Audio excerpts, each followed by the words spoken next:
Twinkle, twinkle, little star, how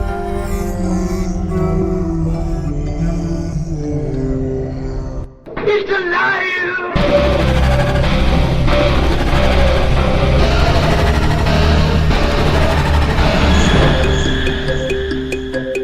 Welcome to where the weird ones are. Every time I speak, I want the truth to come out.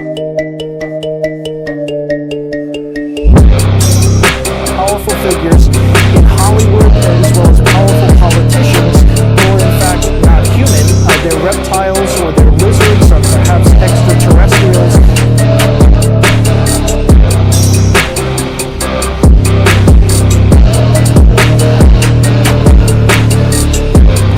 I don't think it is a human. I think it's a Sasquatch.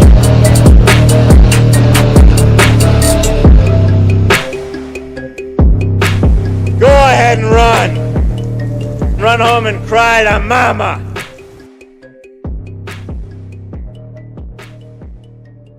Let's get weird. What's up, you fucking weirdos? Welcome to another episode of Where the Weird Ones Are. My name is Kevin, but you probably already knew that, and if you didn't, now you do. Today's episode is with Michael Thompson, and it's a great conversation. I really enjoyed it. I think I would consider Michael a pretty good friend at this point. Seen him in person twice. This is his second appearance on the show. And again, it was a really fantastic conversation. We talk about, his books and stuff, and his latest one with the Winslow Hoffner series.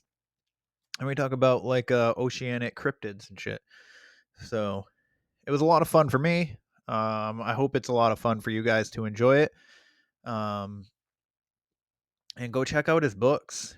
I'm currently reading them. He gave me a code for audio books for the Winslow Hoffner, and he reads them himself. So that is an avenue you should definitely check out. But other than that, again, it was a fantastic conversation. So I hope you guys really enjoy it. But I will be at Encounter Quest April 13th, selling hot sauce, t-shirts, stickers. So come say hi. If you're in the Hamlet, North Carolina area, that's where we will be. There's a lot of vendors. There's food trucks. There's speakers like Ron Moorhead and among others. So should be a fantastic time. Oren and my friends Oren and Jenny are going to be there. Michael's going to be there. And yeah, Cryptid of the Corn's going to be there. I think they're emceeing. So last year they were speakers. This year they're the MCs. So yeah. Also June 8th, right here in Sanford, Maine, I will be vending at 40 and Fest. So that's at the Memorial Gym. So come check us out if you're in the area. I think that's all I really got. So other than that, follow, share, subscribe, do all that shit, help the show grow. Leave a rating and review. I would greatly appreciate it. You can also leave a rating and review on the website. That's where the weird ones are podcast.com. And then the Patreon's out. You get a free coffee mug. You get early access to the shows. You get Conspiracy Tuesday and Story Time, which are Patreon exclusive segments of the show. So other than that, go show Michael some love. Let him know where you heard about him. That would be fantastic. I guess that's pretty much it for today's intro. Short and sweet.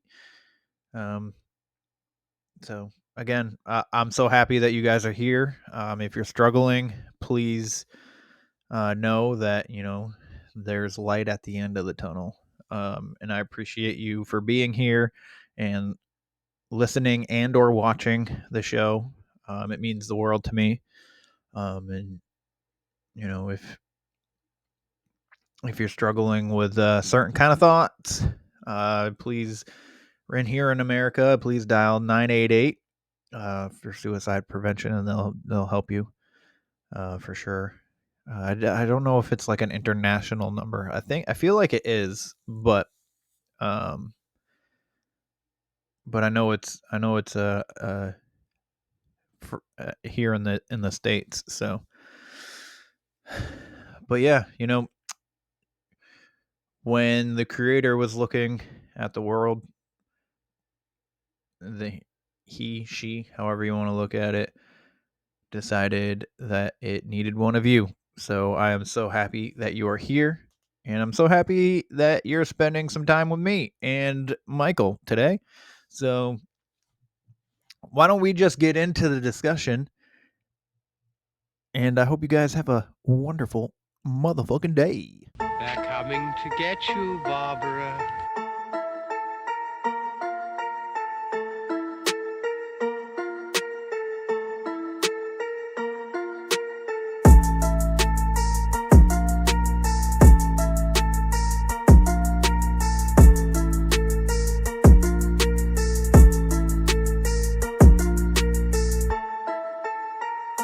Let's get weird. Let's get weird. Let's get weird. Let's get weird. Weird. Get weird.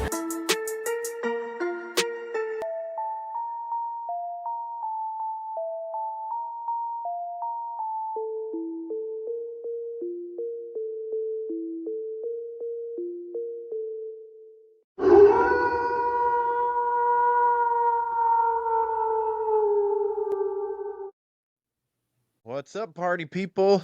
Welcome to another episode. I got Michael Thompson here with me once again. I met him at Encounter Quest, so first ever convention. I met this guy, and I was so like drawn into him by the way he presented himself and his books and his comics and everything. And since then, I enjoy talking to him, and I enjoy seeing what he does. I hope I conveyed that after the first episode as well to all of you to check out his stuff. So, and then we met again at CryptidCon just this past November. So that was awesome being able to see you and check out the second. Did I buy the second installment? Yeah, you did. You got them both. You got all Yes, the I complete did. Yep. set. Yeah. I did. I think they're over here somewhere on the bookshelf. Hold on, let me see, because I want to show everybody what they look like. Nope, those aren't the ones. Never mind. I got Moving one right on. here. I have one already prepared. Awesome. But, awesome. There's the new one, and there's the first one. Yes. Yeah.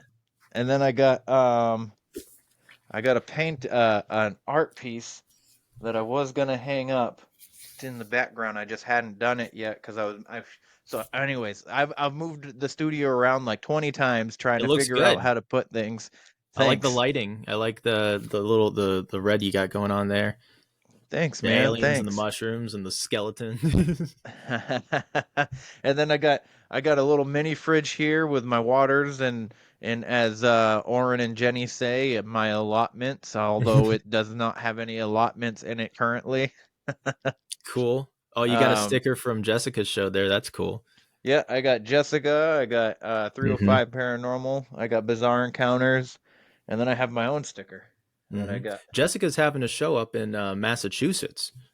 Yeah, Dave Cryptid Cocktail was talking about that, and I've been meaning to message her to see what that's all about. But I'm going to be a speaker there. Are you? No I shit. am. Yeah. Oh man, now I definitely have to go. I definitely have to go. And it's close. I think she's doing it in Mass, right? Yeah, Raynham, Massachusetts. It's called Cryptid Fest. Oh, yeah, nice. All right, I'm gonna have to shoot her a message. But Michael, real quick, if you don't mind, letting everybody that didn't listen to the first episode who you are, what you do, and where they can find you and your work. Sure. My name is Michael Thompson. I'm an independent author and illustrator from Northern Virginia, and I've got a cryptid sea story adventure series called the Winslow Hoffner series. The first one's called Winslow Hoffner's Incredible Encounters. It's a folkloric fantasy on the high seas about cryptids, sea monsters, epic urban legends a few have beheld, but there's one man who happens to have seen them all. Winslow Hoffner, the gallant fisherman. And he's regaling his tales of adventure to a couple of journalists who discover their small harbor towns harboring incredible secrets. And I do all the artwork myself as well. There's some cool portraits of each of the creatures in there. Lots of them are based off of globsters, unknown animals that washed ashore. And then there's other based on different forms of folklore and mythology that we do our own spin on in here. And the sequel just came out, Winslow Hoffner's High Sailing Adventures. And this one, it's simultaneously a sequel and a prequel. We dive into our titular fisherman's harrowing past and see how his adventures with the cryptids all began. And this one gets a little bit more Celtic. Like, we got the Loch Ness Monster here.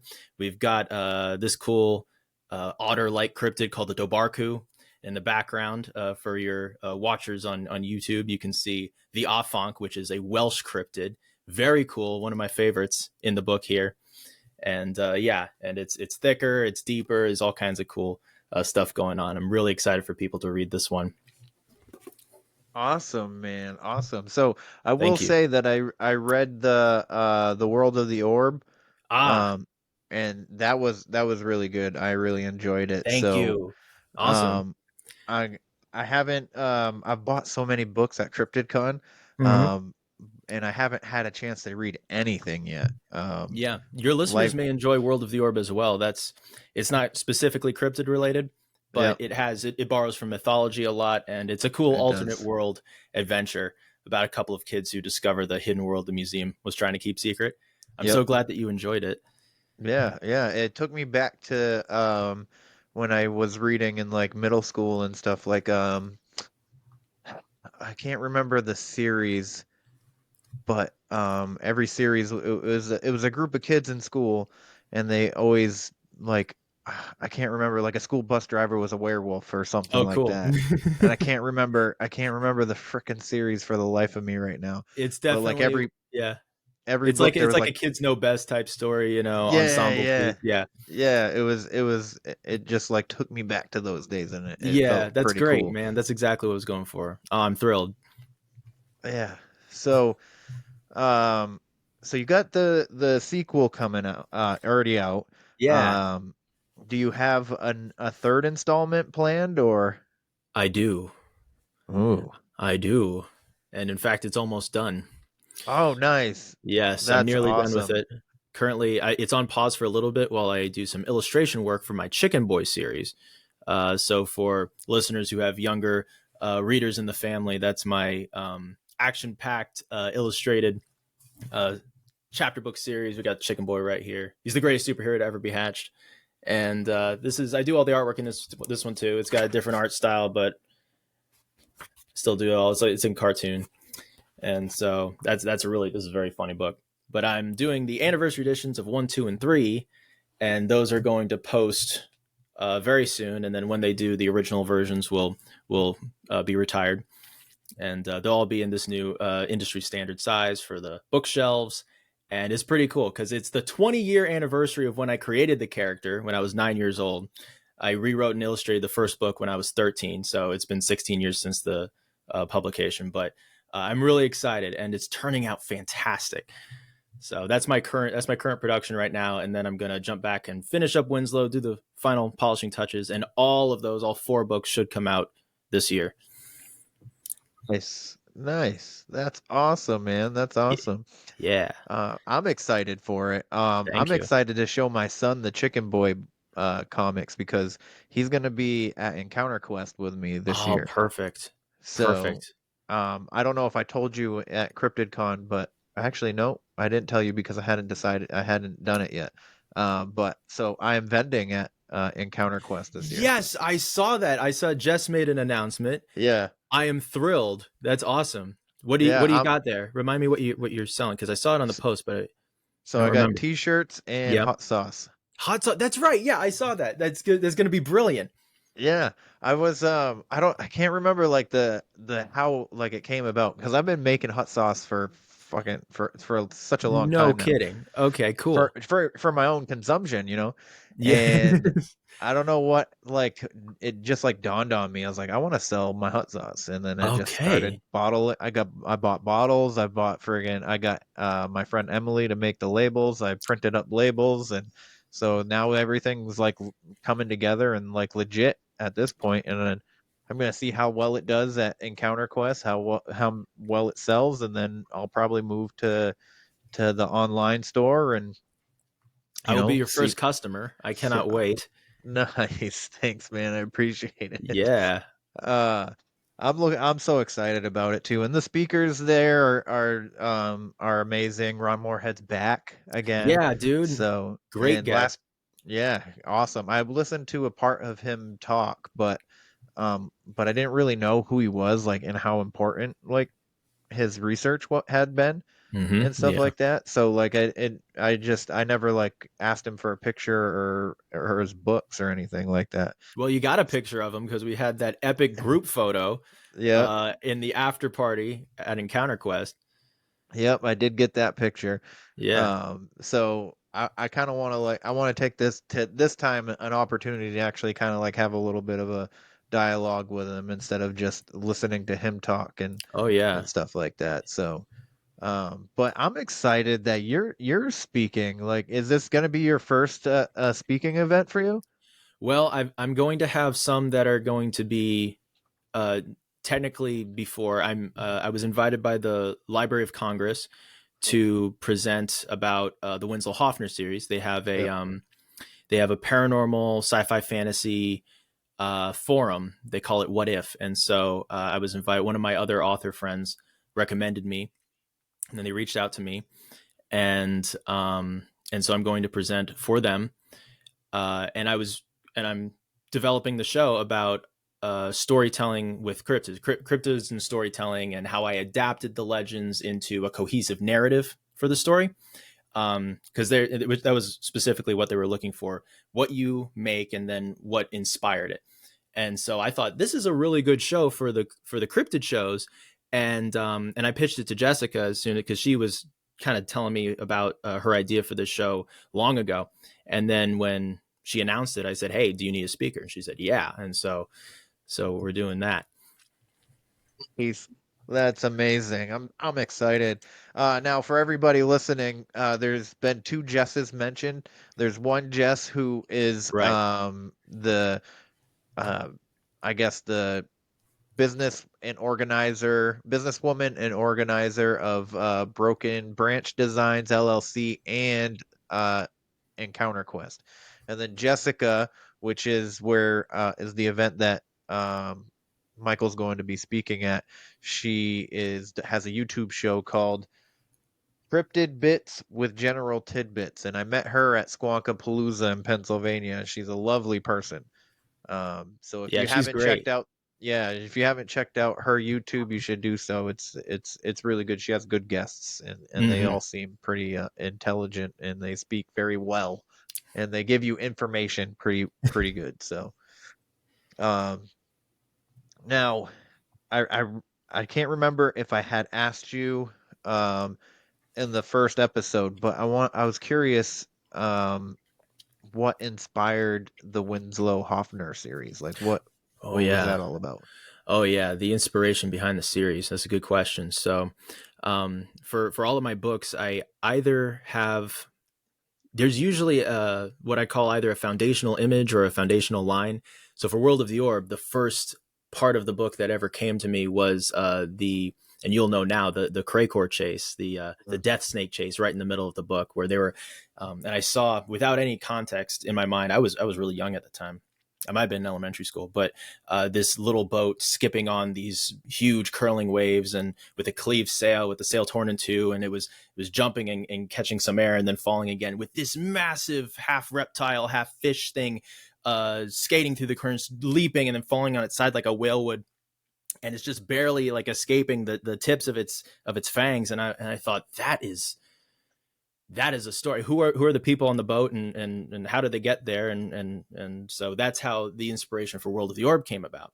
Asking myself those questions, and in combination with all my other ideas that I had in my writing notebook, where I thought, well, I wouldn't have a chance to write a single story about each one of these things. So what if I create one cohesive world that a couple of kids from Earth could get lost in, and have to use their wits and grow and get home somehow? And so that was the beginning of World of the Orb. But for the Winslow Hoffner series, it was a line of dialogue. So it wasn't the visual aspect, it was the spoken aspect. And I was in high school, and I got the line, what turned out to be the first line of the first chapter of the first book, which was, "Have you ever stared straight into the eyes of death and scoffed?" And I thought, ooh, what's that? Who's talking? What are the eyes of death? And so then I typed that into a document and I put it away, because I didn't know, I wasn't sure what it was, what the story could be. And then eventually I had a class that assigned a story to write, a short story, had an assignment to write a short story. And I thought, okay, let's return to that weird line that I had. And I had the thought that he was a fisherman. He sounded like a man of the sea from his accent and his dialect, because that came through with the initial inspiration. And then I thought, what are the eyes of death? You know, it can't be a fish. It certainly can't even be a shark. That's not scary enough. That doesn't warrant a story like this. And my interest and love in cryptozoology, bubbled up to the surface. And I thought, ooh, I could do a cryptid sea story. And I remembered the story of Gambo, because I love the name of that cryptid especially. And I looked that up again, and that was this unidentified creature that washed ashore in the Gambia in 1983, and people weren't sure if it was like the last of the mosasaurs or a prehistoric dolphin. But before anyone had a chance to scientifically document it, it was chopped up, it was buried in the sand, the head was sold to a tourist, and it was never seen again. So it was a super, like, blink and you'll miss it type of cryptid moment. And I thought, this is great. There's all sorts of room to make my own spin on this monster and do something super unique, because not a lot is known about it. And so I adapted that into a fire-breathing fish, because as a writer, I really enjoy starting with the most unbelievable concept possible. Because if I can manage to make that believable to me as the writer, and hopefully convey that and make that believable to the listener if you're listening to the audiobook, or the reader if you're reading the paperback or the ebook, then you'll have credibility moving forward to the rest of the story, not only for the story itself, but with the character of Winslow. And belief is a core element of that first book, because we have John Chaplin, who's kind of our main character. He's a journalist, and he's in a fact-based world. And when he talks to Winslow, he starts to believe and drift into his more magical world. And so that's his arc in that story. And so that's how it initially came about. Yes, man, that's awesome. Thank you. Now, when you start actually like putting the groundwork into your books, do you have like a storyboard? Like, do you have, I don't know, bulletin board where you have pieces of the story and you're just trying to figure out how to put it together, or do you wing a lot of it? It's interesting. It's a combination of things, and for Winslow, a lot of the dialogue is spontaneous. I think dialogue is one of the most spontaneous components of a story, usually. But I kind of understand the core of where we're going and what we're talking about. But I like to leave room for my characters to surprise me, at any rate. But interestingly, for the second book, I did use some, you could call it storyboarding type techniques, because the second book is written in a unique way. It is not chronological. It jumps to different time periods. We see Winslow when he's young. He's a young deckhand on this mighty sailing ship called the Trident, and which was actually mentioned very briefly in the second chapter of the first book, The Trouble with Mermaids. So we see a fully fleshed out, fully realized story and example of what that was like for Winslow.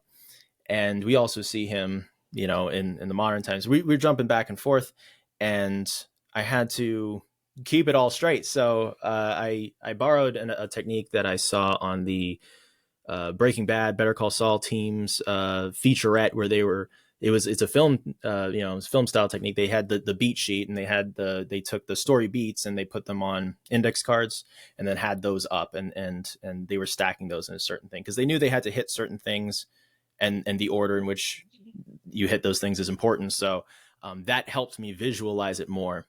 And then also in terms of film, and I was talking about this recently with Chris from Strange States, because he's like a film guy. He does some screenwriting stuff, and he was asking me about this. And I did another sort of film inspired technique to the written portion of Winslow in my transitions. In Winslow 2, we did this sort of image match transition to help cohesively make those time jumps. And so in film, you may see like a famous one was the 2001 Space Odyssey, where, you know, the bone is thrown up in the air, and then that does this like hard cut to the space shuttle, or I don't know, what would you call it, the station, because it's kind of a similar shape to the bone that was just thrown up in the air. So we do this image match, and then for Winslow is a little bit more direct than that, but we had this special rowboat painting in Keeley's Bayside Eatery, one of the great locations of both books. And Winslow is sort of like drifting back and forth between memories, cued by that visual, by the rowboat painting, because there's significant points in his life that took place on rowboats, some very good and some very intense. And then other areas, more like sensory stuff. Sometimes a smell could do it and stuff. And you can do that in a book because it's written and it's an active, like fully immersive form of entertainment. So you can do smells and other things like that isn't purely visual. Are you ready to dive into the depths of intrigue and unravel the caffeinated enigmas that surround us? Look no further than the electrifying world of Caffeinated Conspiracies, the podcast that's about to jolt your curiosity awake. Join us for a caffeine-fueled adventure where every sip and every secret is a clue waiting to be deciphered. In each episode, our dynamic hosts delve into the most thought-provoking and jaw-dropping theories that will leave you wide-eyed and pondering. From mysterious artifacts all the way to the depths of the ocean, cover-ups, conspiracies, the unknown, all with a cup of coffee. Available on all major podcast platforms. Subscribe now and stay tuned for mind-blowing episodes that will leave you questioning everything. Remember, truth is stranger than fiction. So let's dive into the mysteries together. Join us on Caffeinated Conspiracies, satisfying your curiosity one cup at a time.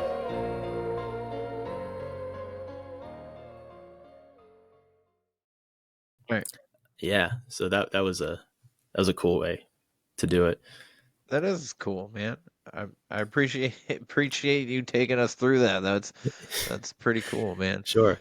Because whenever I think of, like I told you, I've been trying to write a book. I haven't actually like put any effort in since I talked to you, but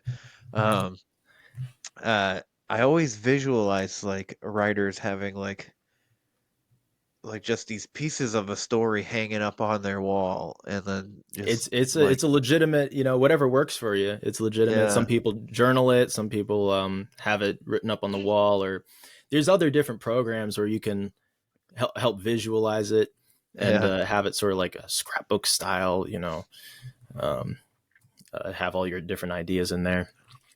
Yeah, but I like the fact that you like with Winslow, you just had that line, and you're just like, oh, that sounds like a good line for in a book or something like that. And then you had like the scene for World of the Orb, like that's cool to just like have these big stories just evolve out of those little things. Yeah, it's super interesting, and I do love it when my characters surprise me. So yeah, it's a fun effect of getting to be the author and having the honor of telling these stories, because in a way, as the author, you're your first reader, and so it's important to write something that you love, and that's entertaining to you. Yeah. I mean, you gotta look at it as you're the reader as well as you're writing it, in my opinion, anyway. For sure. Because if you don't feel like you're gonna enjoy reading it, how the hell are you gonna expect anybody else to? It's the most important ingredient, is to write something that you love, because then chances are there's people who have the same taste as you. And the biggest mistake any creative person can do is to try to create something that they think will appeal to someone, and it's not true. You gotta write something for yourself, because then you know that it appeals to at least one person, right? So, and then you can find your audience. Then you can find the people that it was meant to find. So you also publish everything yourself, correct? Yeah, I'm entirely independent. Nice. So what's the process of that, of publishing your own books? Yeah, I started way back when self-publishing was new, and you just start your company, you register with your state, and you depending on your style of company, like an LLC, like I have an LLC just like Jess from Broken Branch, and you pay your dues to keep that active, and then as far as the rest of it goes, the biggest parts are writing the book and then finding the platform. So not only will you publish it, put your official seal on it as the publisher, but then you distribute it as well. So you end up wearing a lot of hats. You end up doing everything that traditional publishers and other forms of doing this will have, like their connections, and you just gotta sort of a la carte build it from scratch. And but I enjoy it, and I like doing it. I like having full and total control over the characters and where to put it and stuff. And so it's hard. It's definitely harder, Yeah. in some ways, but it's very gratifying. Yeah, I think that's one of the most impressive things about you, is that I mean, not only did you start everything young, but you also started publishing young as well. And that it's like I, just the drive in you so early is amazing and inspirational. I feel. Thank you. You're welcome. You're welcome. Um, there was another question that I had. Oh yeah. So, do you publish for other writers too, since you technically are your own company? I can, and I have once, but it was mostly just to like help someone out. Yeah. But currently I'm just doing my own stuff, but Yeah. I may certainly branch out into that, especially for like family members and stuff. Yeah. Yeah, I think it would be cool and fun, and to help them out. Nice. Nice. That's cool. Any of your family members interested in writing? Do you know of? Yes, actually, and I may have more announcements on that in the future, and it may be Bigfoot related, actually. So that's a scoop. I've never said that anywhere before. So there you go. Look out for a little Bigfoot book. It'll be like possibly this year, maybe next year. But I'll be co-authoring it, and it's really funny. And so yeah, I'm looking forward to sharing that one. Nice. That's awesome, man. It was actually written a long time ago, and like before, I think even before Winslow. But it would just like sort of put it aside. It was like this funny thing that we wrote together, and then I was like, that could be a really good book if I illustrate it. So I'm looking into that. Oh well, I'm excited about that. That's for sure. Do you have your eyes sighted on like another story at all? Do you have anything like in your brain, anyways, as far as that? Yeah, I'm always thinking. We've got my primary goal is to finish the Winslow Hoffner series. Right. And then I might do a spinoff. There's another scoop for you, like connected. Some of the same characters, same world, but different storyline. So that's something else that's percolating. So that's amazing. I love it. You're getting all the scoops, Kevin. I am, and I'm here for it. I like it. I likes it a lot. Now, when did you realize that you had the talent and the knack of like the animation part? Did it just start as doodles or? Yeah, well, it definitely started. I was definitely doodling a lot. When I was a little kid, I was always doodling on the backs of my worksheets and the margins of my notebooks. There were epic battles being waged between superheroes and monsters and all kinds of crazy fantasy creatures and stuff. And my teachers weren't too pleased, but I got sent to summer school one year in third grade because of it. And so I remember distinctly sitting in summer school after third grade. I had my hands folded and I was like telling myself, I'm not going to draw. I'm not going to draw. And then my teacher, my summer school teacher, who would become my fourth grade teacher, went to the front of the class and said, all right, we're going to draw a comic book today.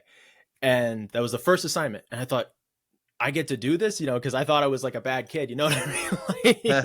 Well, I didn't think I was a bad kid, but I was just always getting in trouble.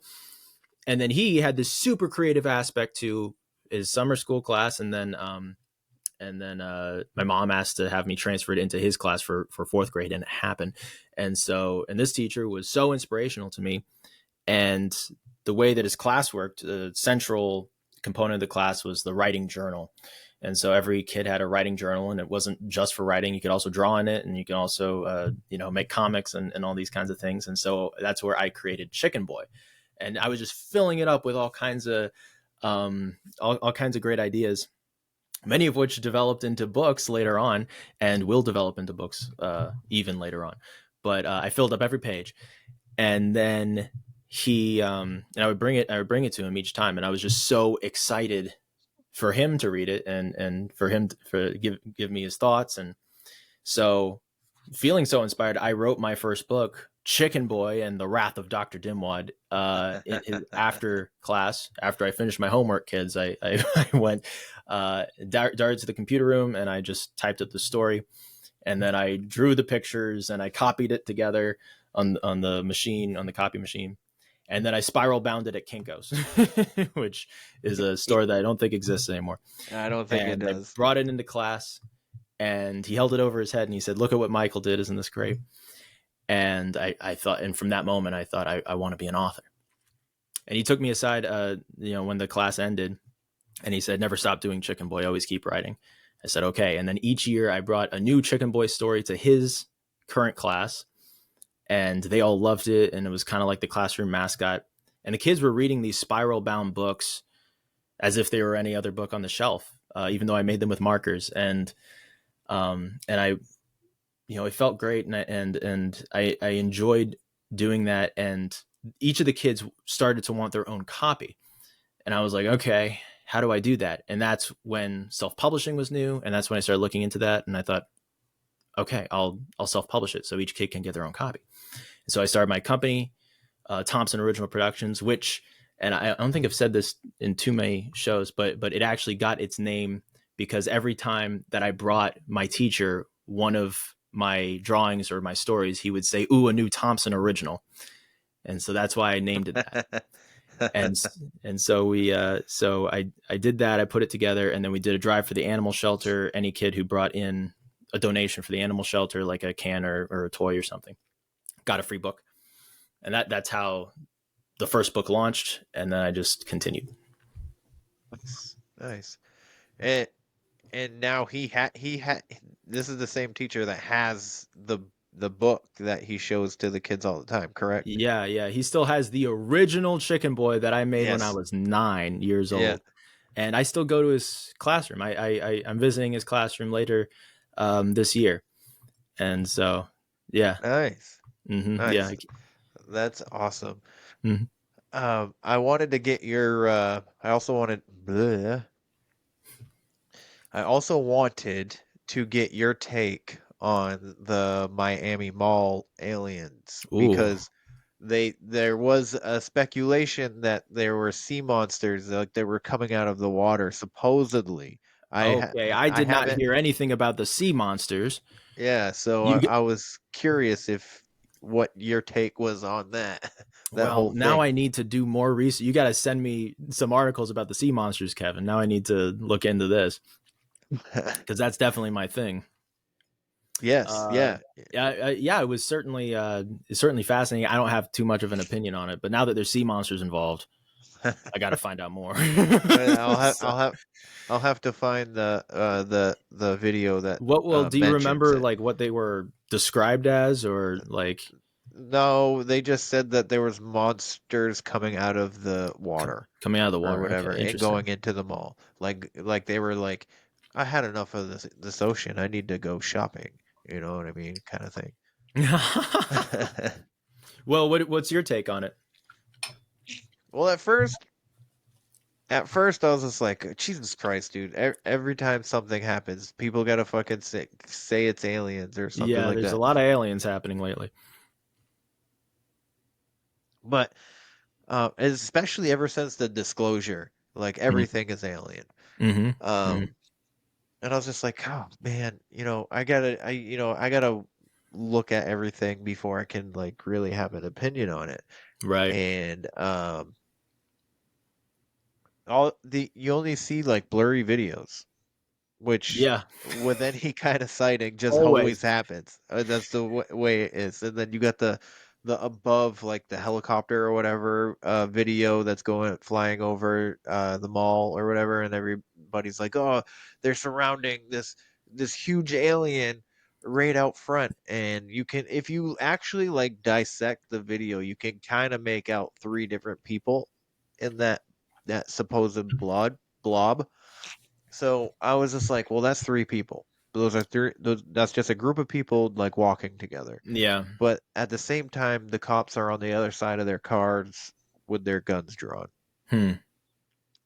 Okay. Unless I'm seeing that incorrectly, which I could be, um, because it's so dark and blurry, you know. Right. So I was just like, oh, this is probably the narrative where kids are fighting and setting off fireworks, which or fireworks can kind of sound like bombs Mm-hmm. or guns. Mm-hmm. Mm-hmm. So like I'm thinking that the police think that it's like a terrorist attack kind of Mm-hmm. thing Right. Yeah. where there's bombs. So and that's would explain the presence. Yeah. I mean, my But immediate instinct wasn't that there was anything supernatural happening. I yeah, I, I wasn't like, I didn't feel too drawn to look into it too carefully, yeah. personally. Yeah. That was same as me. I was just like, yeah, whatever. Yeah. Um, if there is, something will come out about it eventually. If there isn't, they'll show us, evidence that that it was these kids with fireworks, which has not happened, and that's Mm. why I'm kind of like, this is kind of weird because Mm. it's a mall. There's cameras everywhere in Yeah, every you would store. think. So we're like I haven't seen a video of it from a store inside the mall, Yeah. which Interesting. I would to just like deter the craziness of people. I feel like I would have, displayed a video at some point, especially of the kids like setting shit off and fighting and stuff. Like, Mm. I don't know. We will have to see. Yeah, yeah, yeah. It'll be one of those things that'll be like years later. Oh, by the way, there was aliens in the mall or something like They'll that. make a movie about it. Independence Day 3. Yeah, probably, probably. So I wanted to share with you too. When I was looking into cryptids, so I was looking into cryptids specifically in Maine, Yeah. um, and sightings and stuff. So there's this area which is less than an hour from me, called Casco Bay. It's right off of Portland. Right, well, it technically is Portland, Maine, but it's a bay area of the ocean of the Atlantic Ocean, and there's been sightings of like a snake-like Ooh. serpent of sea monster, and they call it Cassie for Okay. this Casco Bay sea monster is what it's called, and I they love it. call it Cassie, and Taking notes. there's been I can't remember exactly the first ever sighting of it, but I know that there's been sightings to present day. So Fascinating. That's yeah, awesome. yeah, it's super interesting. I was just like, oh, we got a sea monster too, and the fact that it's called Cassie, and then you got Nessie, I was just like, Mhm. oh, okay, all right. We I also wouldn't mind have, going on a sea monster expedition someday. You know, yeah, that'd be that great. that, that would be killer. Just once at least. You know, maybe go out on a boat and see what we see. You know, Yeah, yeah. that'd be Did pretty you? killer. Yeah, did you ever see? So I came across this video on TikTok. There was this fisherman. Um, I think they're tuna fishing, maybe. But it's at night, and you can see these two on each side. They're like in unison on each side of the boat, and they're swimming with the boat, but it looks like people, Ooh, like in the really? water. Oh, It like mer kind people? of. Yes, Oh, exactly. And oh, I was just cool. like, I was like, oh, what the heck? Like, you obviously can't tell definitively because of how fast they're moving.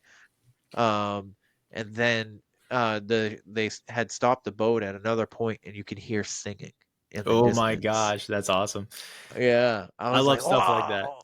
Yeah, and they're two different. I can't remember if he put the videos together or if they're two different videos, but it's the same exact guy. All right. And I immediately thought of you. Send me the video if you come upon it again. I'm That's gonna. pretty that's pretty cool. I think it's in my likes somewhere, so I'll have to go dig through that.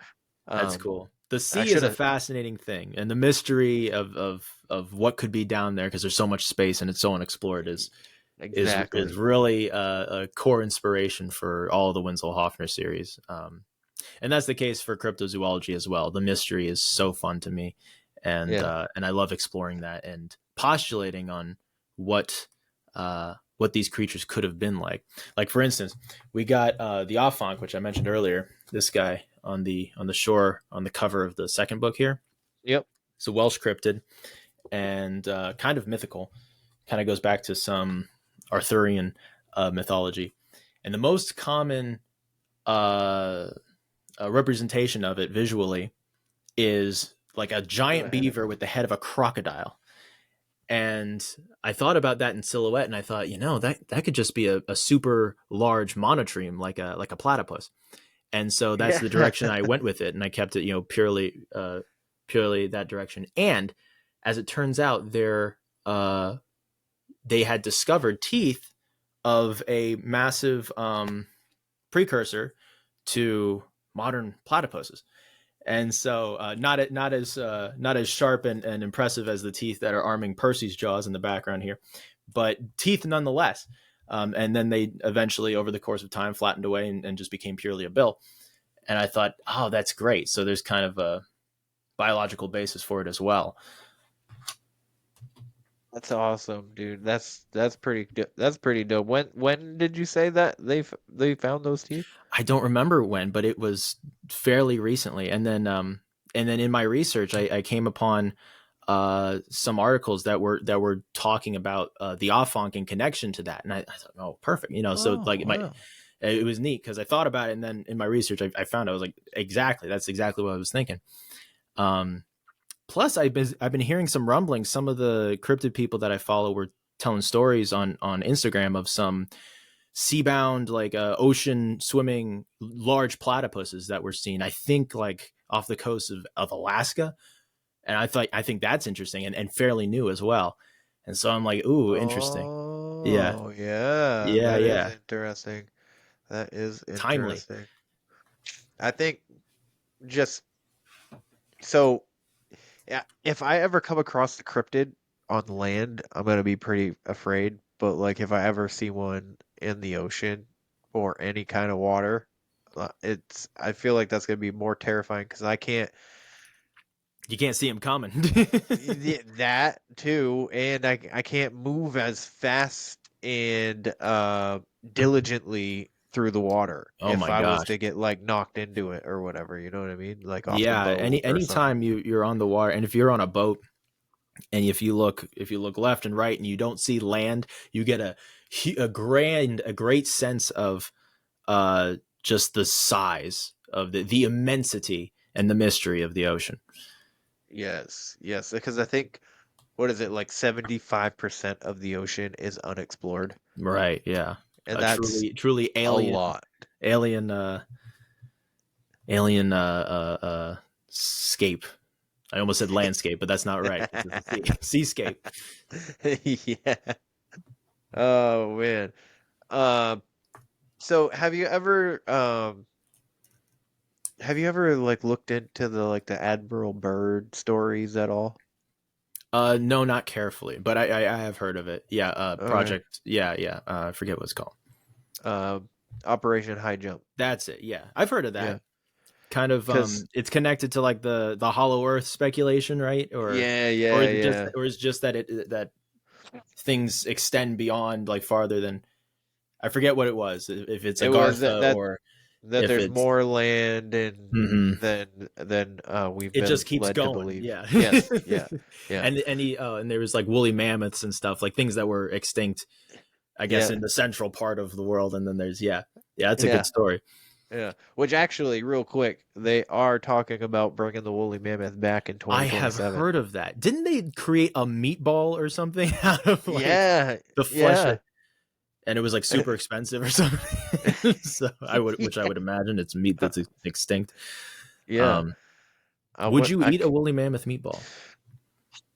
I feel like I would, but at the same time, I'd be very scared too I would be because horrified. yeah, how old is that? Like, Well, no, you it's like, know, was it cloned or no, it wasn't cloned. It was like perfectly preserved in ice or something. I forget. yeah, One of yeah, because the boneyard guy who's been, finding all these woolly mammoths and saber-toothed tigers in permafrost in Alaska, he's got piles and piles of bones. He's told Joe Rogan, he was on the Joe Rogan podcast like early just last spring, I think, or so, something like that.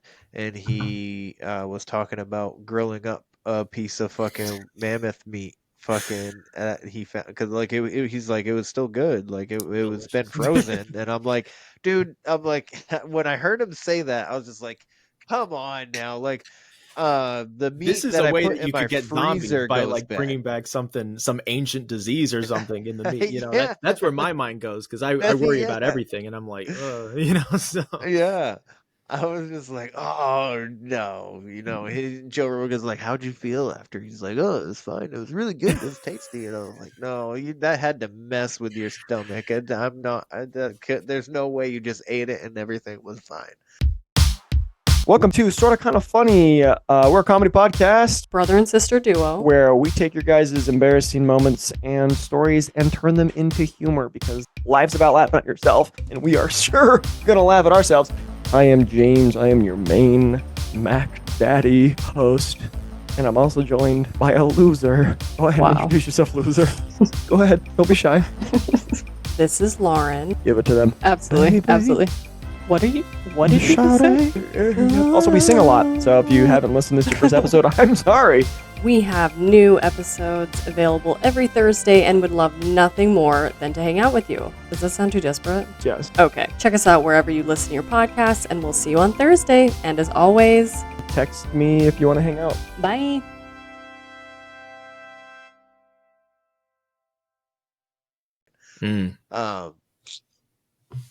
But shit.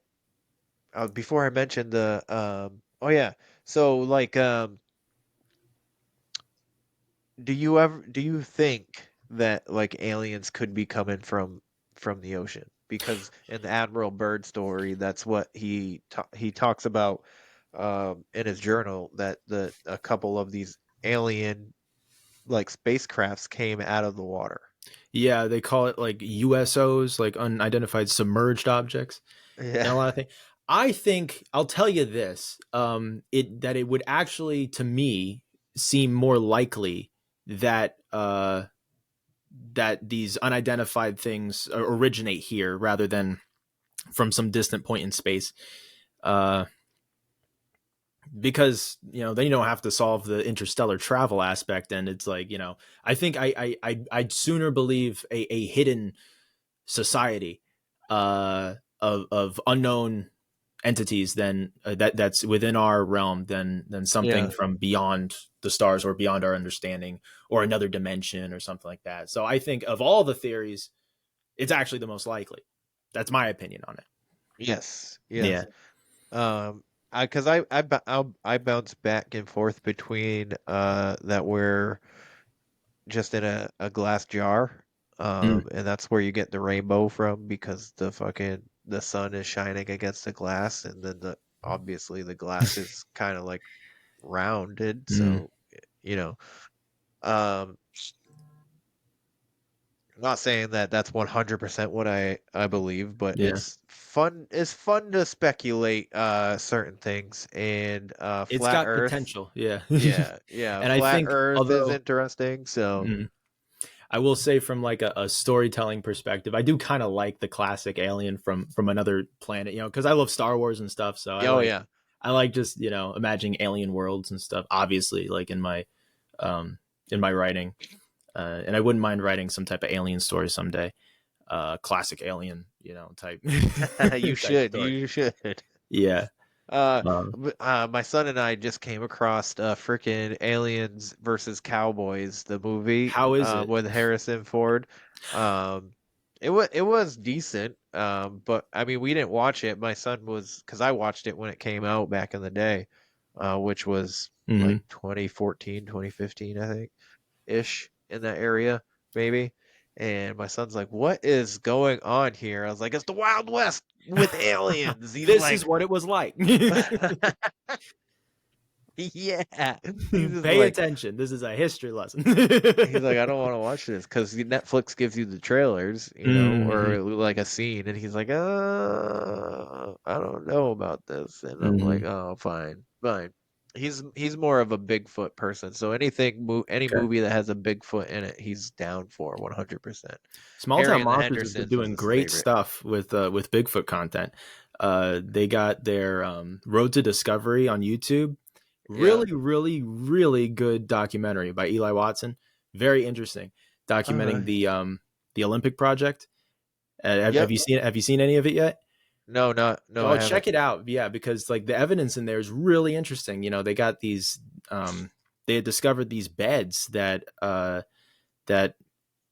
possibly the Bigfoots were creating, and it looks so much like the type of bedding that gorillas make out of vegetation, but in this area. So very Yeah. interesting stuff, very compelling, and they got great audio and stuff too. So Yeah, Jess, I don't know how to say her last name, Mora, hmm as I'm gonna go with. She was telling me a story of like finding like a structure mm, that she thinks that, that a Bigfoot was s- napping in or something of some interesting. kind. She's like, it's not like a shelter, but it was weird because it was all put together like people would have built something.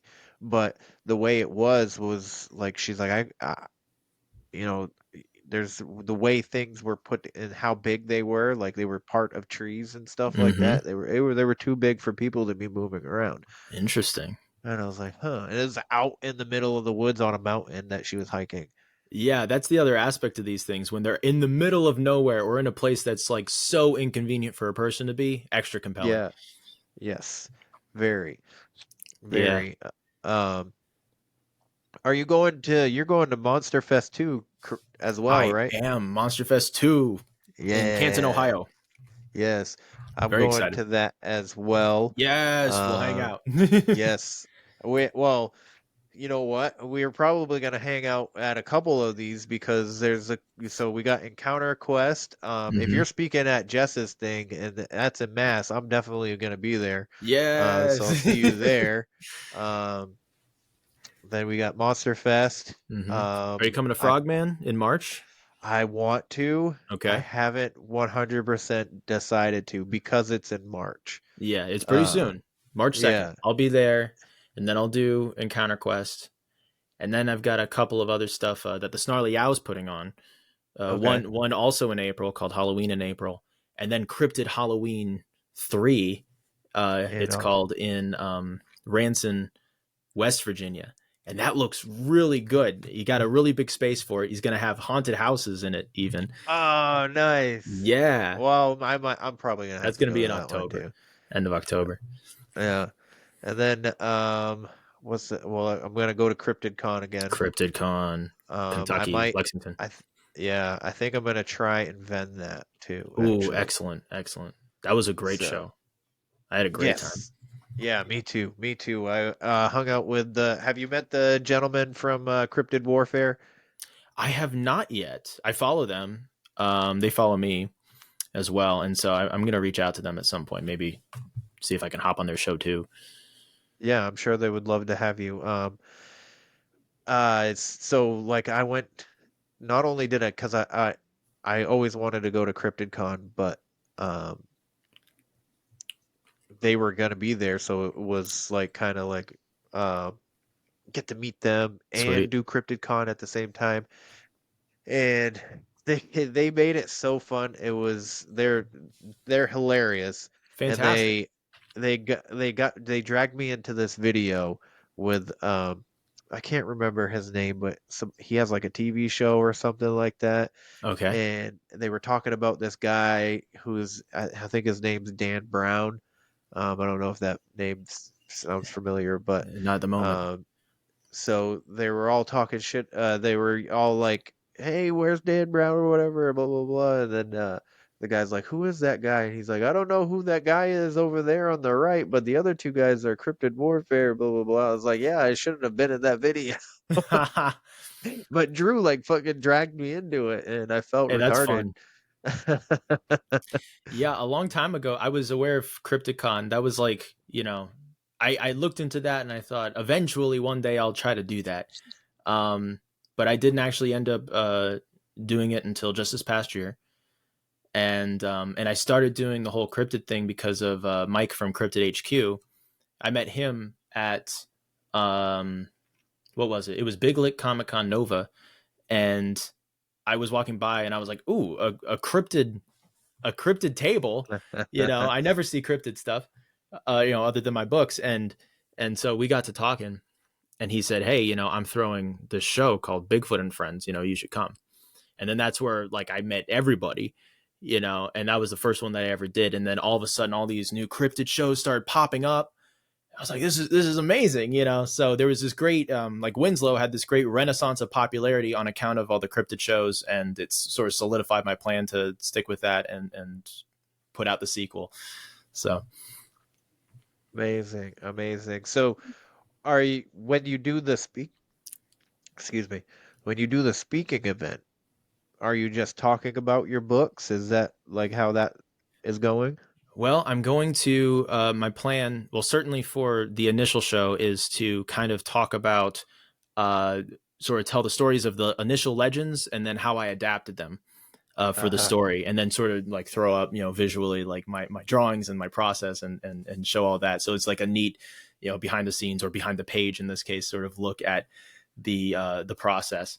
And I might also for depending on the show throw in a reading, and then so I'll do a live reading, with all the cool voices, and that's available on Spotify now. The audiobook for Winslow 1 for Winslow Hoffner's Incredible Encounters, that's now on Spotify. They just recently got into the audiobook game, and I'm doing all the narration, so you get to hear all the characters' different voices and stuff.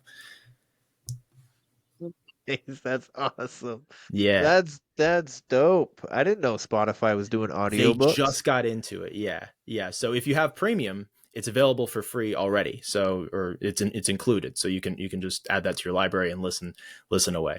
But it's also on ACX, Audible, that is, Amazon, and iTunes, and Kobo. Hobo. I haven't Yeah, heard of that one. yeah. It's another slightly lesser known one. Second biggest ebook distributor behind Amazon, I believe. And then they just recently got into audiobooks as well. So Winslow's fresh on there as well. So Nice, nice.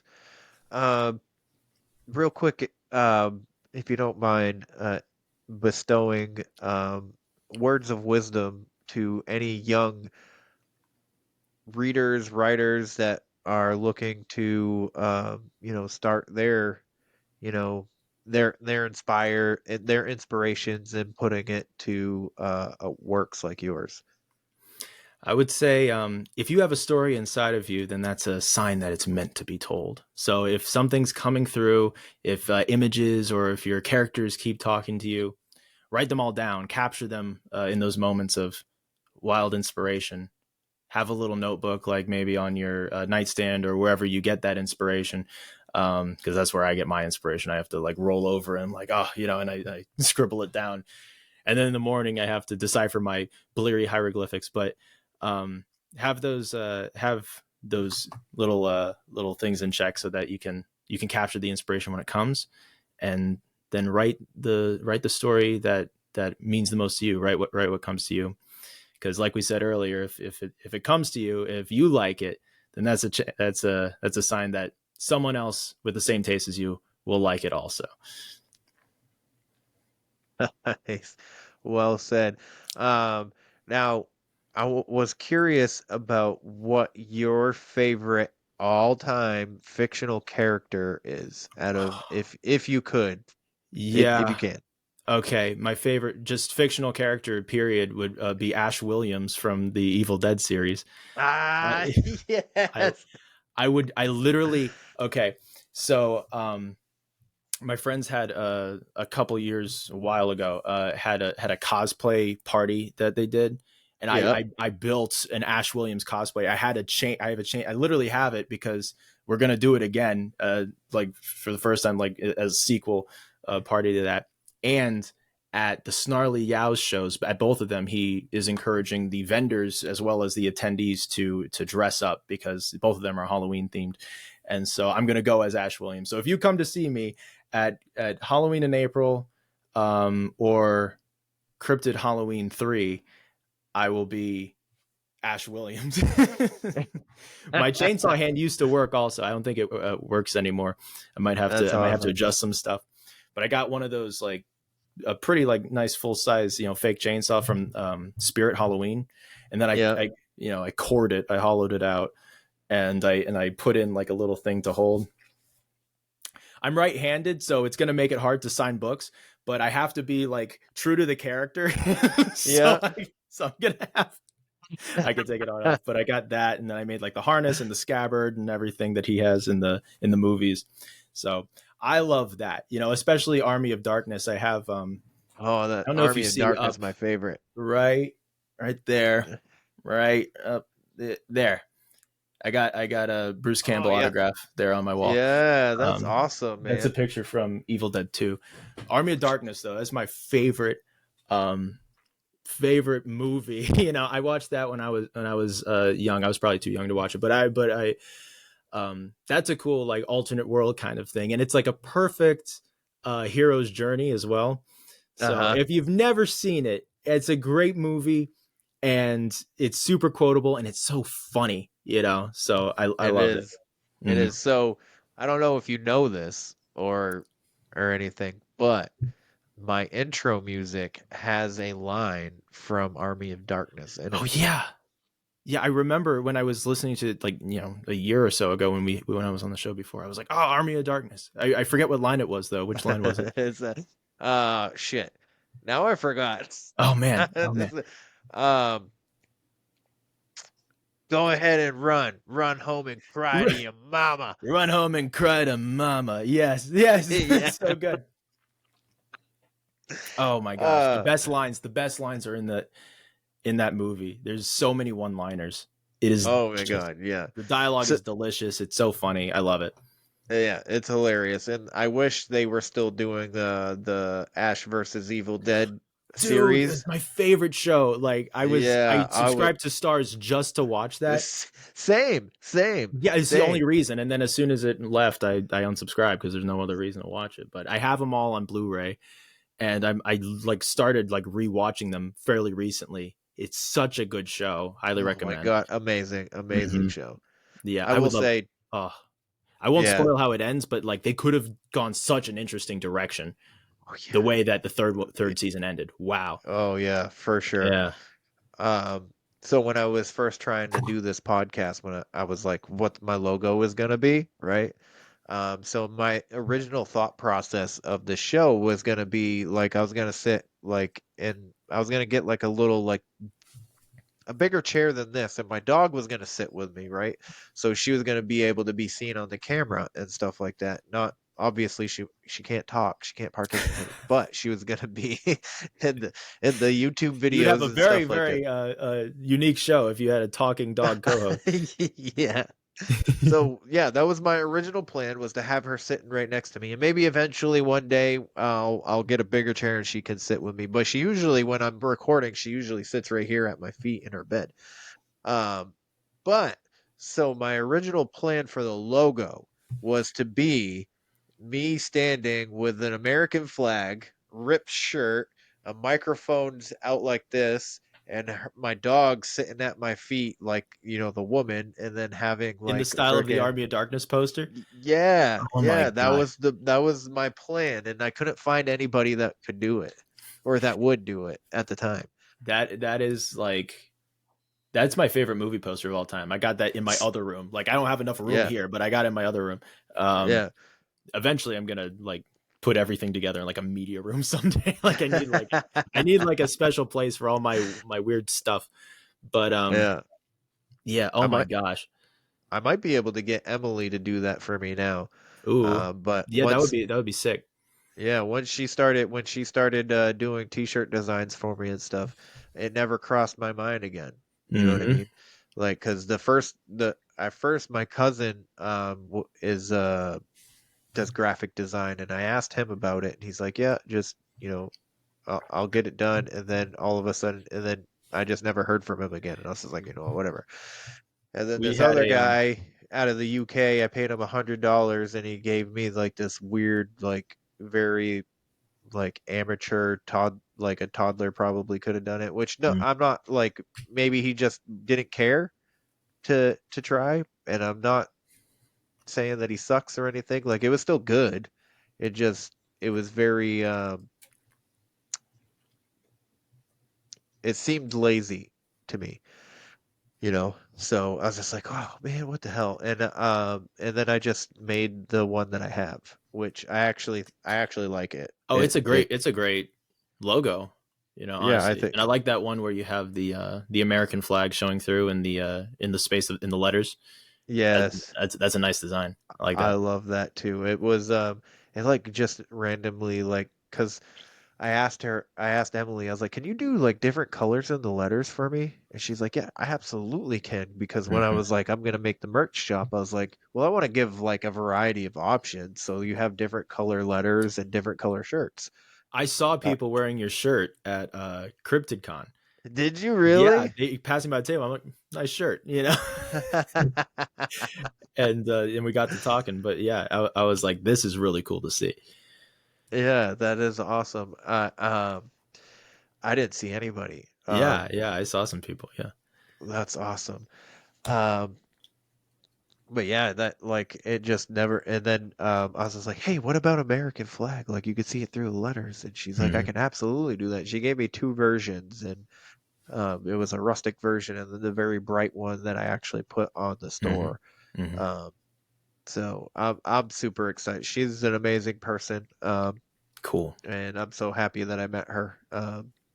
And I'm happy that I got the chance to meet you, because if I, the main reason I went to Encounter Quest the first time was to meet up with Jenny and Oren, because I loved them so much, and I'm so happy to be friends with them. And I met them through the podcast, so I went down there, and then I was able to meet you, and I met a whole bunch of other people, and it's just been amazing. So it was my first ever convention, and I was just like, wow, this is awesome. I need to do this every day. Awesome. Yeah. I'm so happy that I met you too, man. And I'm thrilled to be on your show for the second time. It's great. It's great going to these conventions and then meeting other people who are geeky and passionate about the same things that you are. So, especially, I mean, Absolutely. cryptids, it's such a niche thing to be interested in, and now there's all these shows popping up. I'm like, wow, so it Yeah, is neat. I'm it is excited to neat, see man. all my cryptid friends this year. Me too. Me too. 2024, I feel like is going to be pretty epic, I think. Yeah. For not only for the conventions, but for the podcast and for everybody individually. I feel like I don't know what it is, I just feel it. You know what I mean? Awesome. Awesome. That's what we need. Yeah, it's pretty great, and everybody's so friendly. That's the one takeaway that I have from this whole thing is just everybody's so friendly, and they're For sure. willing to help you no matter with whatever you need. Mm-hmm. So yeah, definitely. Well, Michael, if you don't mind, one more time, letting everybody know who you are, what it is you do, and where they can find your stuff. All right. I'm Michael Thompson, independent author and illustrator from Northern Virginia. I've got all kinds of great books, including the action-packed illustrated Chicken Boy series for middle grade readers. I've got World of the Orb, which is my YA portal fantasy adventure novel in an alternate world. And I also have my sea monster cryptid adventure series, the Winslow Hoffner series, which I'm so excited for more people to read and check out, and let me know your thoughts. Those are all available. You can find them at michaelthompsonbooks.com. And when you click the books, there's a little green button. And so you can see it brings up sort of another tab, and you'll see all the different platforms that it's available on online. Or you could mention the title to your favorite independent bookshop if you want to shop local. So just bring in the title and let them know. And most of them should be able to order them. So you'll be supporting a small business at the same time. 2 small businesses. So check those out.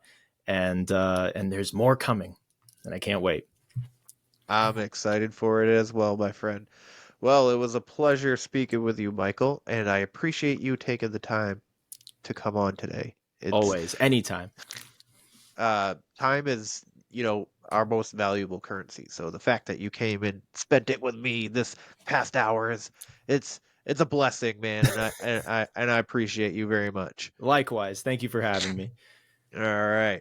So everybody, that is the show. Please go check out all Michael's work. If you're interested in merch, it's www.wheretheweirdonесarepodcast.com. You can get the store, you can get the blog, and all that stuff right in there. You can see a gallery of people wearing the merch, all that stuff. Patreon, weirdos only.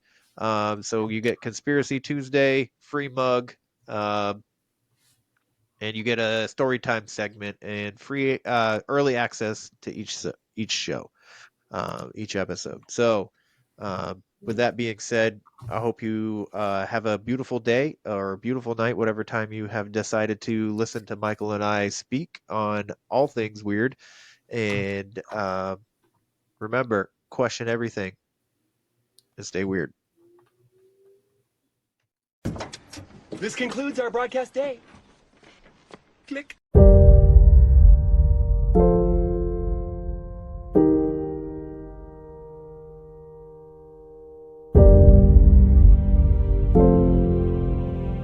Because in the end, none of us have very long on this earth. Life is fleeting. And if you're ever distressed,